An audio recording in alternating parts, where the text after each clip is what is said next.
Magandang umaga mga bata. Ako nga pala si Risha Flor Magayon and you can call me Teacher Max. Bago natin simulan ang ating klase, tayo muna ay manalangin. Sa ngalan ng Ama, ng Anak, ng Espiritu Santo. Amen. Dear Jesus, please show me how to spend this day sharing your love in every way. Help me to be kind to everyone, to play and laugh and have lots of fun, shining your light and giving your grace, sharing your joy with a smile on my face. Angel of God, my guardian dear, to whom God's love commits me here. Ever this day be at my side, to light and guard, to rule and guide. Amen. Bago tayo magsimula sa ating paksa, tayo magkakaroon muna ng isang maikling pampasigla. Ang lahat ay dapat sumabay sa pagkanta at pagsayaw ha.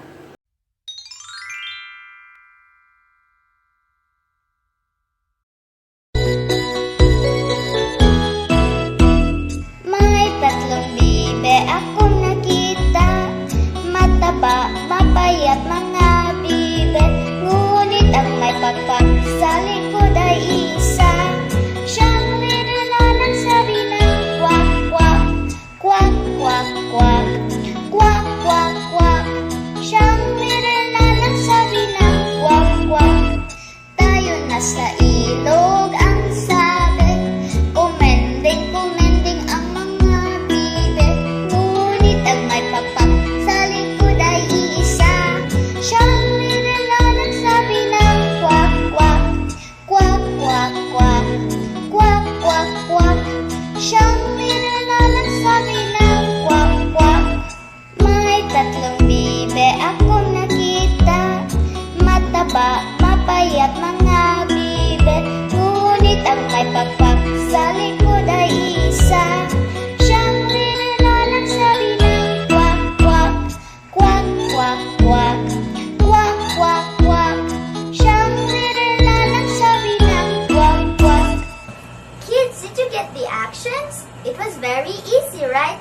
Now let's do it together.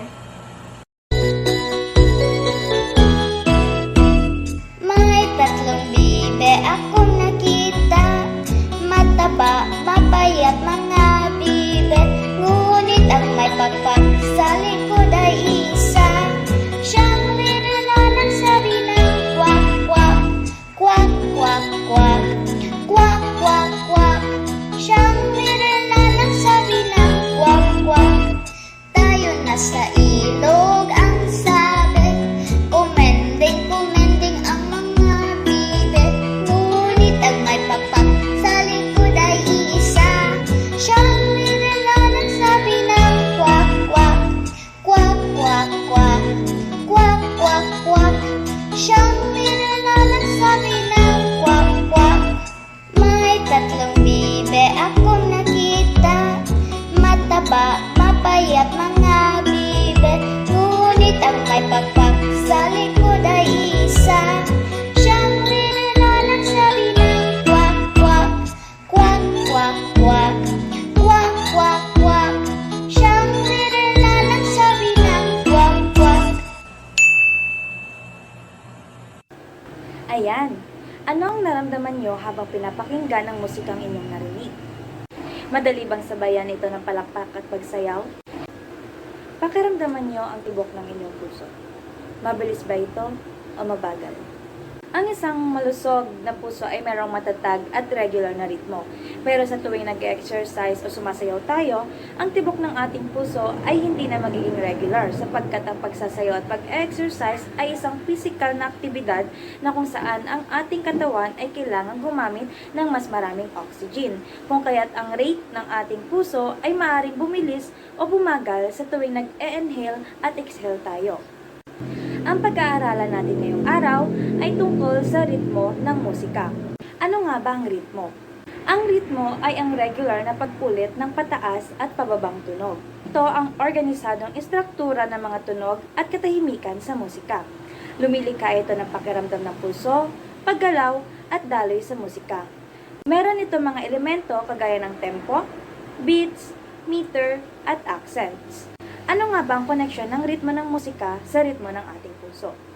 Ang mga kantang may masasaya at mabibilis na tempo ay maaaring pataasin ang tibok ng ating puso, habang ang kantang may mabagal na tempo ay maaaring mapakalma at maibalik sa regular na pagtibok ang ating puso. Isa sa mga halimbawa ng ritmo ay ang mga alon sa karagatan. Ang pagtaas at pagbaba ng alon sa pangpang ay isang halimbawa ng natural na ritmo. Isa pang halimbawa ay kung paano tayo makipag-usap. Natural na tumataas at bumababa ang ating mga boses. Halimbawa, kapag nagagalit or sumisigaw tayo, tumataas ang ating boses. At kapag bumubulong naman tayo, bumababa ang ating boses. Alam niyo ba na merong mabagal at mabilis na ritmo? Isang halimbawa ng isang bagay na may mabagal na ritmo ay ang pagtakbo ng oras.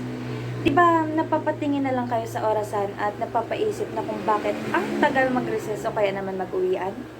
Isa ding halimbawa ng bagay na may mabilis na ritmo ay ang mga drum na ginamit pang tugtog noong Sipag Festival.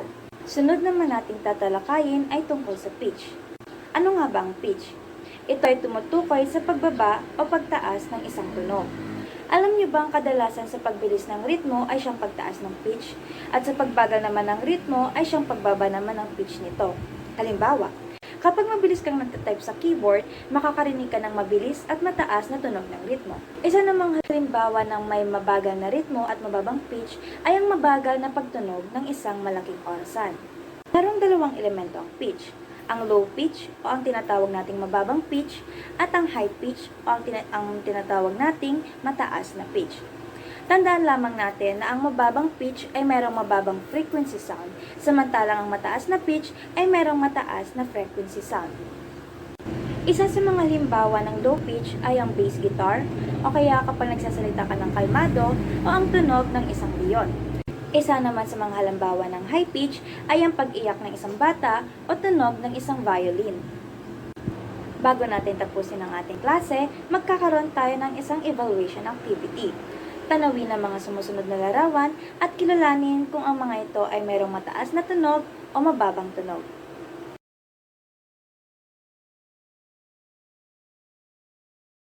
Tama, ang isang ibon ay mayroong mataas na tunog. Sunod naman ay ang drum.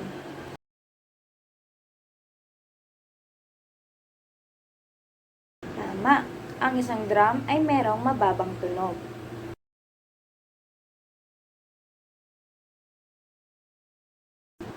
Tama, ang mga string instrument na nakikita nyo sa larawan ay mayroong matataas na tunog.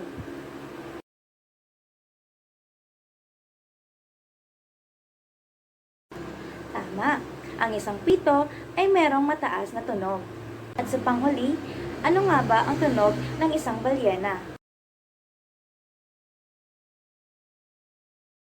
Tama, ang hayop na nakikita nyo sa larawan ay mayroong mababang tunog. Maraming salamat sa inyong pakikinig. Muli, ako si Teacher Mags.